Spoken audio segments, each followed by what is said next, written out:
అంటే మీరు ఇందాక అన్నారు కదా, అంటే నేను ఫ్యామిలీకి ఎక్కువ ఇంపార్టెన్స్ ఏమి ఇవ్వను, మనం దగ్గర ఉంటేనే ఇలా అని. కానీ ఏదైనా సమాజంలో ఏదైనా చిన్న ఇష్యూ జరిగిన ఏదైనా చాలా ఎక్కువ రియాక్ట్ అవుతారు మీరు. బాగా రియాక్ట్ అవుతాను. చాలా రియాక్ట్ నేను అవుతారు. కనుక ఫిల్మ్ ఇండస్ట్రీకి రాకపోతే నక్సలైట్ అయ్యేవాడిని. నేను ఒక్కడనే కాదు, చాలామంది నక్సలైట్లే అవకాశం ఉంది ఇక్కడ.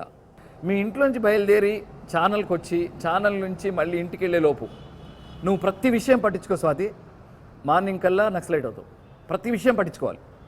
ఎవరైనా చూశాడు, లేదా ఒకడు అడ్డుగా వచ్చాడు, ఒకడు ఉన్నట్టుండి ఉమ్మాడు, ఒకడు రఫ్గా ర్యాష్గా వెళ్ళాడు, ఇష్టం ఉన్న స్పీడ్ బ్రేకర్లు, ఎవడు ఇంటి ముందు వాడు స్పీడ్ బ్రేకర్ వేస్తారు తెలుసా. ఇక్కడ గవర్నమెంట్తో సంబంధం లేదు. వాళ్ళ ఇంటి ముందు చాలా, వాళ్ళ ఇంట్లో పిల్లలు ఉంటే స్పీడ్ బ్రేకర్ వేసుకుంటారు. తర్వాత ఏంటంటే మనం లిఫ్ట్లో వాడు డోరు వాడు దిగి వెళ్ళిపోతాడు అంతే. మనకు లిఫ్ట్ మినిమం సెన్స్ ఉండదు. ఇలా రకరకాలు రెస్పాన్సిబిలిటీ ఉండదు, ఒక కామన్ సెన్స్ ఉండదు. టోటల్ సొసైటీ అట్లా తయారైంది. సో ఇవన్నీ చూస్తే మండిపోతూ ఉంటుంది నాకు బాగా. అందుకే అవి కవితల రూపంలో బయట పెడతారు. ఎందుకంటే మనము సినిమాలో యాక్టింగ్ ఏంటంటే కేవలం ఆ స్క్రిప్టు, ఆ డైరెక్టర్ చెప్పింది, ఆ క్యారెక్టర్ లోపల దానికి బిట్వీన్ ద చేయాలి కాబట్టి కుదరదు. సో నాకు ఇలా ఎమోషనల్ అయినప్పుడు, మండినప్పుడు, ఏదైనా ఛానల్స్ చూస్తున్నప్పుడు అంటే ఎందుకంటున్నానంటే నేను షార్ట్ కట్ అని పోయిటరీ రాశాను. అది బాగా అందరికీ తెలుసు. ఇప్పుడు యూట్యూబ్లో ఉత్తేజ్ ఎక్స్ప్రెషన్స్ అని కొడితే వస్తుంది.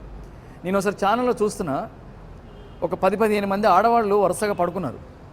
వాళ్ళ మించి ఒక స్వామీజీ నడుచుకుంటూ వెళ్తున్నాడు వెళ్ళకితల, వాళ్ళ పొట్టల మించి. ఏంటని చూస్తే పిల్లలు పుడతారట. వెళ్ళకితలా పడుకొని ఒక స్వామీజీ నడిస్తే పిల్లలు పుట్టడం ఏంటి? అసలు ఎక్కడున్నాం మనం? ఏమైపోతుంది దేశం? పడుకున్న ఆడాల తప్ప, పంపించిన మొగాడి తప్ప, లేకపోతే నడిచిన స్వామీజీ తప్ప?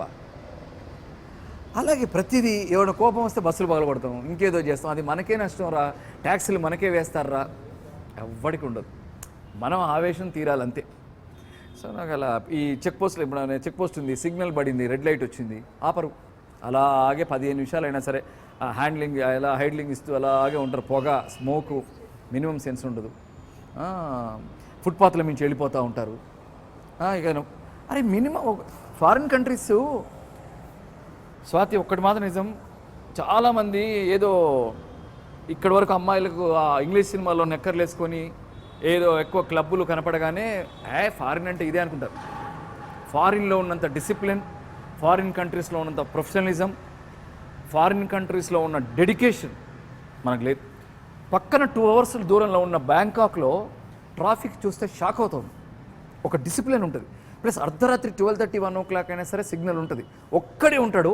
1 o'clock ఒకటే వెహికల్ నిర్మానుషంగా ఉంటుంది. ఆ ఒక్క వెహికల్ అతను కూడా సిగ్నల్ పడేంత వరకు ఆగి అప్పుడు వెళ్తాడు. మన దగ్గర ఎందుకు రాదో తెలియదు.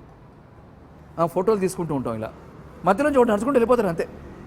అక్కడ ఏం తెలుసా, సారీ ప్లీజ్ అని ఫోటో అయ్యాక కెనై అని అడిగెళ్తారు. ఏంటి చాలా దారుణం.